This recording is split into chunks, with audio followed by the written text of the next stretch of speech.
Fala, grande investidor, aqui é o Luan da Filosofia de Investimentos e é claro, seja muito bem-vindo para mais um vídeo. E hoje nós vamos falar das 8 maiores lições do livro Pai Rico, Pai Pobre.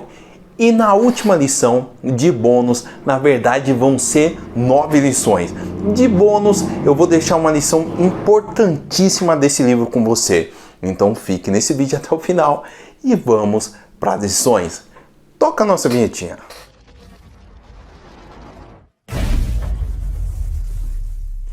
Muito bom, muito bom. Então vamos lá, vamos começar para a nossa primeira lição do nosso livro. A primeira lição que a gente vai deixar enfatizada aqui é que o Robert Kiyosaki deu pra gente é saia da corrida dos ratos. Olha que lição importante, saia da corrida dos ratos.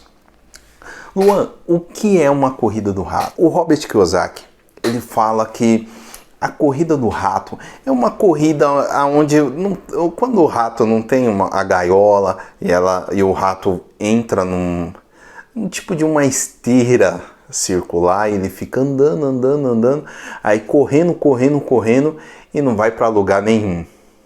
Essa é a corrida do rato do Robert Kiyosaki, ou melhor, a corrida dos ratos, não é? No plural. Por que dessa corrida? O Robert Kiyosaki, ele leva essa corrida para a vida financeira. Ele fala alguns exemplos dessa corrida na vida financeira. O exemplo é, a gente trabalha, paga a conta e trabalha de novo. Vamos dar um exemplo. Dia 1º, nós recebemos, pagamos as contas, esperando o próximo dia 1º. Então a gente corre e o dinheiro só dá para pagar essas contas mesmo. Essa que é a verdade. E aí a gente espera o próximo dia 1º. A gente corre, trabalha, espera o próximo dia 1º, a gente paga todas as contas e não sobra nada, ou às vezes fica devendo e vai. E nessa corrida que não chega a lugar nenhum, que fica difícil, né? Você enriquecer com essa corrida que você está fazendo. Pagando conta e voltando, e trabalhando, e pagando conta, e trabalhando, e pagando conta, e não sai desse limbo, né? Então ele diz que essa é a corrida do rato, que você precisa sair dessa corrida do rato, dos ratos no plural, como quer que seja. E eu vou te mostrar, vamos falar mais um pouco nas outras lições, eu vou te mostrar aí como o Robert Kiyosaki fala pra gente sair dessa corrida. Vamos para a nossa próxima lição. A nossa segunda lição é a diferença entre ser rico, ser pobre e estar quebrado. A diferença entre ser pobre e estar quebrado. Ser pobre é ser. Estar é um estado. Ele dá um exemplo no livro categoricamente que o pai rico dele falava assim: eu estou quebrado. Eu estou quebrado. É diferente de ser pobre. Então, vamos ver o nosso Google. Vamos dar uma olhada no nosso Google e ver o que é ser. Vamos lá. Pronto. Eu dei uma pesquisada aqui. O que é ser? Ser é ter identidade, característica, uma propriedade intrínseca. É uma identidade. Ser é propriedade intrínseca, tá dentro de você. Você é aquilo, faz parte de você, entende? É você, faz parte. Então é uma grande diferença, né? Estar. Vamos ver no nosso Google o que é estar. Pronto, demos uma pesquisada aqui. O que é estar, grupo?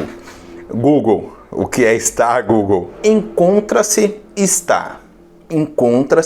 em certo momento ou lugar, transitoriamente. Olha, vamos dar uma enfatizada. Em certo momento ou lugar, encontra-se em certo momento. Estar é um estado. É por um período, por um momento. Ser está, desculpa, ser é você, faz parte de você, tá em si, intrínseco, você não consegue tirar isso, faz parte de você. Então o Robert Kiyosaki, ele deixa essas duas diferenças no livro. Ser pobre, estar quebrado. Às vezes, em certos momentos na sua vida, você toma decisões erradas que você acaba te levando a estar quebrado. Você quebra. É como uma empresa. A sua vida em si, ela, podemos dizer, sua vida financeira, ela é como se fosse uma empresa. Às vezes você toma decisões erradas e acaba tendo mais dívidas do que lucro e quebra. Mas aquilo pode ser momentâneo, pode ser um estado. E essa é a segunda lição que o Robert Kiyosaki deixa pra gente. Vamos para a terceira. Luan, qual é a terceira lição? A terceira lição que o Robert Kiyosaki deixa pra gente é: não pare de estudar. Se a gente for pegar os maiores donos de empresas, os caras mais ricos aí do mundo, se a gente for pegar esses caras e analisar, por exemplo, como Warren Buffett, como o dono da Microsoft, o Bill Gates, são caras que estudam muito, são caras que leem demais. Se a gente for pegar, estudar esses caras a fundo, esses caras leem muito. Se você vê o documentário do Warren Buffett, eu vou pedir pro pessoal deixar o nome do documentário do Warren Buffett aí. Se você pegar esse documentário e analisar, dá para entender que é um cara que lê demais. Se você for ver o documentário do Bill Gates, dá pra ver que ele é um cara que lê demais. Até no documentário ele faz aquele fim de semana lendo, né? Eu esqueci o nome em inglês, mas é fim de semana lendo. Eu esqueci o nome em inglês dessa cultura que tem nos Estados Unidos, né? De você passar o fim de semana lendo em algum lugar concentrado. Então ele faz muito isso, ele pega uma sacola de livros, sai, começa a ler fim de semana, aí volta. Você pega, esses caras têm uma cultura de ler bastante para se manter atualizado, para entender, porque no mundo ele está muito dinâmico, ele está mudando bastante e a gente tem que se adequar a esse estilo aí. Essa que é uma visão. Vamos para a próxima lição, a quarta lição, que é ativos versus passivos. Ativos versus passivos. Essa é a quarta lição. O que são ativos e o que são passivos? O Robert Kiyosaki, ele deixa bem claro pra gente e ele transforma essa visão em uma coisa muito fácil. Ele dá um exemplo do seguinte: ativos é o que coloca dinheiro no seu bolso. Passivos é que sai dinheiro do seu bolso. Ele dá um exemplo de você ter um imóvel, você tem aluguel desse imóvel, aí aquilo coloca um dinheiro no seu bolso, mas você tem um carro e esse carro às vezes quebra a gasolina e tudo mais e ele acaba tirando dinheiro do seu bolso. Essa é a diferença de passivos e ativos. Ele fala, olha, se você quiser ficar rico, você precisa entender essa diferença de ativos e passivos. Ativos é o que coloca dinheiro no seu bolso, passivos é o que sai dinheiro do bolso. Vamos para a nossa quinta lição. A nossa quinta lição é uma lição importante também. Aprenda sobre negócios e empreendedorismo. Essa é a nossa quinta lição do nosso livro Pai Rico, Pai Pobre. Por que é importante? Vamos lembrar o que aconteceu no livro. O Robert Kiyosaki fala que tem um amigo próximo do Ray Kroc. o dono do McDonald's, na época, né? Enfim, o Ray Kroc. E esse amigo do Robert Kiyosaki vai se encontrar com o Ray Kroc depois de um curso ou alguma coisa assim. Ele se encontra. O Ray Kroc pergunta para ele: qual é o meu negócio? Aí todo mundo ri. Ele pergunta de novo: qual é o meu negócio? Aí todo mundo vai lá e dá risada. Nossa, esse notebook tá meio complicado, enfim. Qual é o Ray Kroc fala, qual que é o meu negócio? O pessoal ri e tal.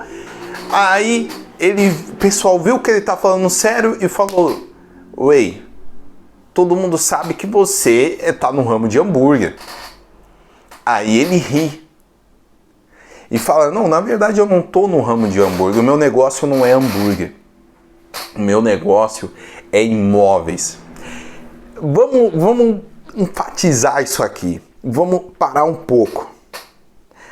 Reza a lenda que o McDonald's ele compra o terreno onde vai construir um McDonald's. Então ele primeiro compra o terreno.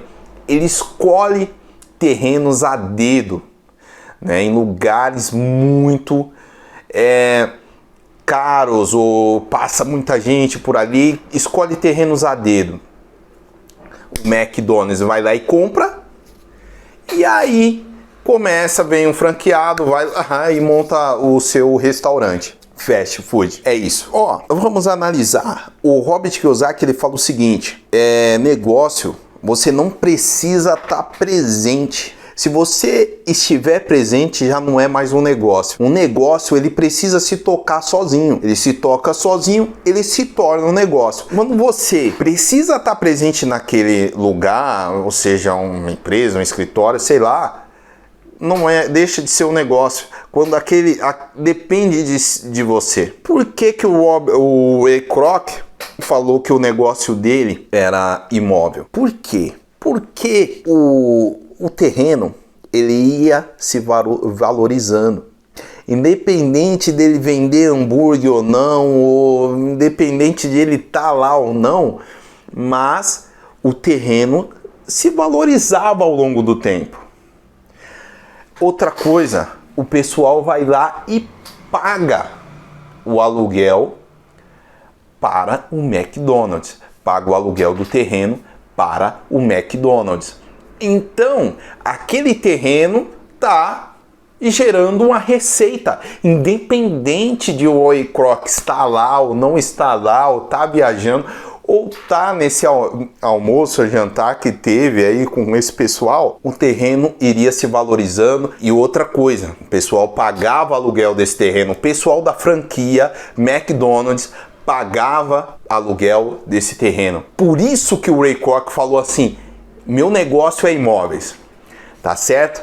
Vamos para a nossa próxima lição. E a nossa próxima lição, que o Robert Kiyosaki deixa bem claro no livro, é: não acredite em crenças limitantes. Ele dá um exemplo, o Robert Kiyosaki ele dá um exemplo.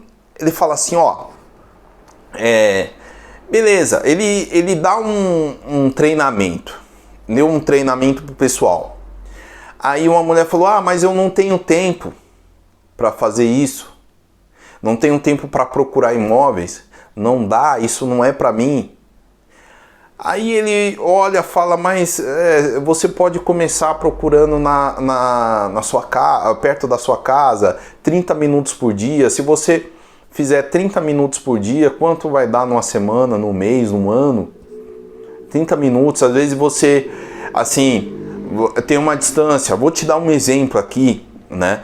Na cidade de São Paulo, você vai pegar o metrô para trabalhar, aí você faz sempre o mesmo caminho. Aí sempre, você desce a sua rua e pronto. Ou então você já pega o ônibus, já vai. Um exemplo que acontece um pouco comigo, eu vou e mudo a rota, mudo a direção. Em vez, eu pego eu vou andando pro lugar, em vez de pegar um Uber ou ir de carro, ou sei lá, vou de a pé, dou uma olhada, dou uma observada, né, alguns terrenos, mudo a rota e vou. Às vezes, olha, eu falei com um rapaz, um gerente de imobiliária, eu falei, olha, mas você pesquisa sempre nessa região, andando, você pesquisa imóveis para alugar e tudo mais, e fala com o pessoal que está alugando imóveis? Ele é. Falei, mas e aí, quando a rua do bairro acaba? Quando você já fez todas as ruas, já... Aí ele, Luan, nunca acaba. Toda semana tem uma placa, estão renovando alguma coisa, toda semana nunca acaba. Às vezes, numa semana a pessoa não quer alugar, mas na próxima já quer, então coloca uma placa lá, alguma coisa assim. Então a mesma coisa, e eu tive uma sacada, a mesma coisa acontece com um imóvel. Você, às vezes, naquela semana a pessoa não está vendendo um imóvel, mas já na próxima semana, já acontece alguma coisa, ela precisa vender o imóvel. No próximo mês acontece algo, ela precisa vender o imóvel. Por isso que a gente precisa estar preparado para isso. Precisamos tirar esse tipo de crença. Ah, vai acabar. Ah, não vai dar certo. Ah, eu não tenho tempo.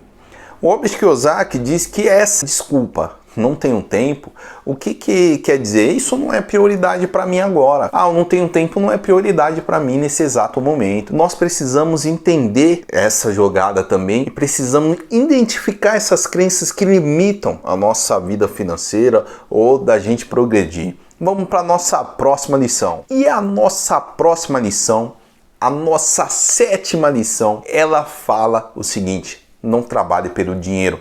Essa é a 7ª lição que a gente teve aí, no caso eu, quando li o livro. É uma coisa, entenda bem, eu pratiquei essa lição. Não que eu não esteja praticado as outras, mas essa lição ela é muito difícil. A não trabalhe pelo dinheiro. Ele fala no livro o seguinte: os ricos trabalham para aprender, não trabalham pelo dinheiro. Ele fala que trabalhou para o pai rico dele, que trabalhou de graça. Ele aprendeu. E o pai rico dele estava ensinando para ele como ficar rico. Ele trabalhou para entender como ficar rico. Ele deu outro exemplo também, que ele trabalhou para saber algo de vendas. Então ele trabalhou para vender, para saber vender. Essa foi outra lição. Às vezes, nós trabalhamos visando o dinheiro, e só o dinheiro. Nós não visamos o que nós vamos aprender com isso. Olha, não assim... eu vou dar um exemplo no meu caso. Eu saí do meu emprego CLT normal. Comecei a trabalhar numa empresa e comecei a vender. Então eu ia para diversos bairros aqui de São Paulo vendendo. O que aquilo aconteceu na minha cabeça? Eu vi que eu precisava... Eu vi uma coisa. Primeiro, quem era rico vendia alguma coisa para alguém. Esse é o ponto. Vendia algum produto para alguém. Eu precisava saber vender algo. Eu precisava vender, você saber colocar aquele produto numa caixa. Saber embrulhar o produto e dar para o cliente, assim, isso é a venda praticamente. Então saber vender, eu vi que é uma forma essencial. Eu fiquei meses sem vender nada. Eu não conseguia vender de jeito nenhum porque eu não sabia. E eu chegava nas pessoas, nos clientes, e eu vou vender, e começava a me embananar. E as pessoas, outros vendedores, ficavam me olhando, vendendo, e eu me bananando cada vez mais. Aquilo era horrível. E eu não conseguia vender, e passando um tempo vender e tal. Um certo dia, olha que aprendizado que eu tive até hoje. Um certo dia, o gerente de venda chegou para mim e falou: Luan, o que tá acontecendo com você que você não tá vendendo e tal? Eu falei: eu chego para vender e eu fico meio apreensivo para fechar a venda e tal. Ele falou: mas por que você fica apreensivo? Porque eu tô vendendo. Então é complicado, a pessoa já não quer comprar. Então eu já chego lá, tomo a atenção da pessoa e vou vender, é muito complicado. Ele falou: Luan, você tá ajudando a pessoa. Você tá levando esse produto para facilitar a vida dela. Você tá ajudando ela. Se ela não quiser, tudo bem, vai pro próximo. Mas você está ajudando a pessoa. Você está levando o produto que vai ajudar, vai melhorar a vida dela, ela vai ganhar tempo. E você está indo ajudar a pessoa. E eu tive a sacada, falei: não, é isso. É isso.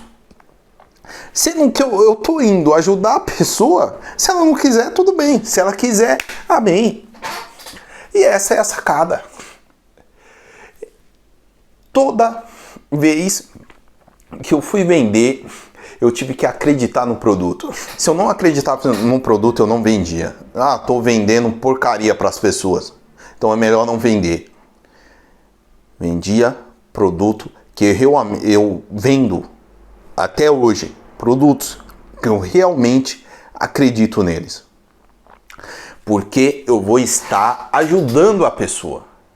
Eu vou estar ajudando ela, então vai ser melhor para mim, para ela, se ela adquirir, se ela conseguir esse dinheiro para adquirir e tudo mais, vai facilitar a vida dela no dia a dia, vai ajudar ela e vai trazer mais segurança, enfim. É isso. Isso é trabalhar para aprender. Esse foi um ponto. Vamos para a nossa próxima lição. Vamos lá? A nossa próxima lição, a 8ª lição, ela fala: eduque-se financeiramente. Essa foi uma lição do livro. Eduque-se financeiramente. Essa é a nossa penúltima lição. Vamos ter uma lição bônus, mas é a 8ª lição. Eduque-se financeiramente. A gente às vezes quer conhecer de algo, a gente estuda sobre aquilo. Vamos colocar que eu quero saber sobre carros. Então eu estudo um pouco sobre carros, que é motor 1.0, 2.0, que é motor 6 cilindros, 3, 4, sei lá, 10, 12 cilindros, enfim. Vou analisar, saber e tal, estudar sobre aquilo. Se eu quero aprender a mexer numa máquina, num torno mecânico, aí eu vou entrar num curso técnico, aprender como se mexe num torno mecânico, aprender sobre peça de o que o torno mecânico faz. É peça oval? É peça quadrada? É peça cilíndrica? Qual é o tipo? Então eu vou entrar, eu vou estudar.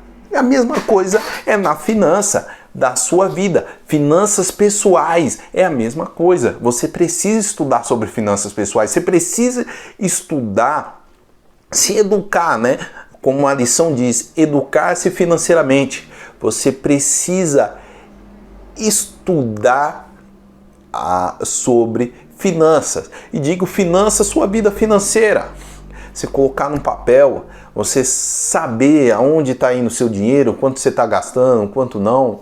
Você precisa estudar. Não, eu quero saber colocar meu dinheiro para trabalhar para mim. Eu quero isso. Então eu vou lá e vou estudar sobre investimentos. Eu não só vou investir, eu só não vou pegar minha grana e colocar e esperar crescer. Não, Luan, eu vou estudar sobre aquilo, eu vou analisar aquele investimento e depois eu coloco o meu dinheiro. Eu vou saber o que é fundos imobiliários, eu vou estudar sobre fundos imobiliários, o que é que eu estou comprando.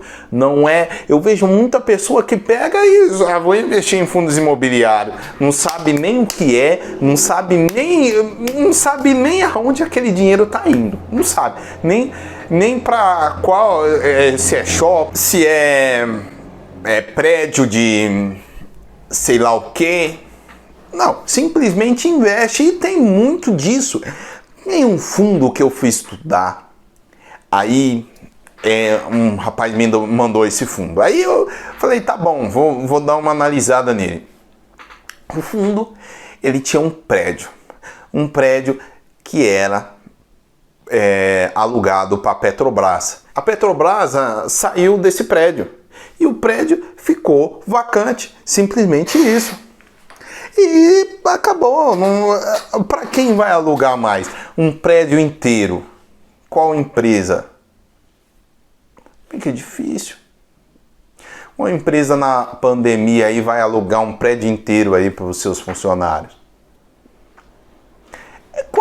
Aonde está esse prédio? Está em um centro comercial?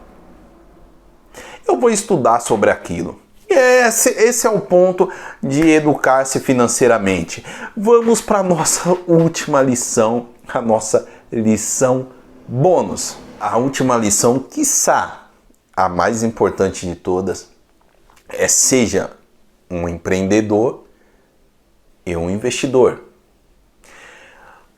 O Robert Kiyosaki, ele diz o seguinte: nós temos um quadrante, tá? E esse quadrante tem 4 tipos de pessoas. Coloca o quadrante aí para a gente analisar. Você pode ver que nesse quadrante ele tem 4 tipos de pessoas. 4 tipos de pessoas. Do lado esquerdo nós temos empregados e autônomos. Esse é o tipo de pessoa do quadrante do lado esquerdo. Do lado direito, nós temos empreendedores e investidores. Esse são o tipo de pessoas do quadrante do lado direito. O que o Robert Kiyosaki diz é que do lado direito do quadrante, empreendedores e investidores, essas são as pessoas que ganham mais dinheiro. Não é uma regra, mas normalmente empregados e autônomos ganham menos que empreendedores e investidores. Ele coloca nesse quadrante também empreendedores como dono de empresa também. É um ponto que o Robert Kiyosaki fala. Mas, normalmente, um empregado e um autônomo ganha menos. Vamos analisar o autônomo. O autônomo, ele precisa, é o que a gente falou, ele precisa estar presente para ganhar. Porque eu sei, porque eu fiz muito tempo isso. Eu precisava estar presente para ganhar dinheiro. Eu não tinha como fazer algo assim, várias pessoas trabalhando para mim. Eu sempre precisava estar presente para ganhar dinheiro. Então, o autônomo, ele tem essa característica. Ele precisa estar lá. Por exemplo, você, no meu caso, um escritório de engenharia. Aí, eu preciso prestar um serviço de engenharia. Aí, eu preciso me deslocar até a obra, analisar a obra e dar um orçamento para a pessoa. E isso é um serviço autônomo, tá certo? Agora, se fosse outra pessoa, vamos colocar no âmbito empreendedor, dono de empresa. Eu tenho sistemas nessa empresa. Vamos criar uma situação hipotética aqui que eu tenho sistemas nessa empresa. Aí eu tenho um sistema de uma pessoa vai lá, analisa a obra e dá um orçamento. Eu tenho um sistema que um vendedor entra em contato para fechar o orçamento. Ele fecha, vendeu, vem a equipe de obra, faz a obra, volta. Eu tenho um sistema financeiro de pagamento. Então essa pessoa vai pagar. Essa pessoa que pegou a obra, enfim. Esse é uma empresa. Veja bem, esse na verdade é o quadrante do dono de empresa, tá? Do empreendedor em si. Veja bem que eu não participei de nada desse orçamento, desse serviço que foi executado aí. Essa basicamente é a diferença. E às vezes a pessoa, o Robert Kiyosaki, ele fala muito sobre isso. Às vezes o autônomo acha porque tem um CNPJ, ele é dono de empresa. Mas não. Você pode ter um CNPJ e você trabalhar sozinho e você trabalha autônomo, tá certo? É isso. Esses são os fatores aí que eu queria enfatizar para você, deixar claro aí para você analisar certinho e quiçá aí você possa executar. E é isso. É você saber, você aprender e executar. Quiçá todas essas lições aí. Tá certo? Eu sou o Luan, da Filosofia de Investimentos, e até a próxima. Tchau!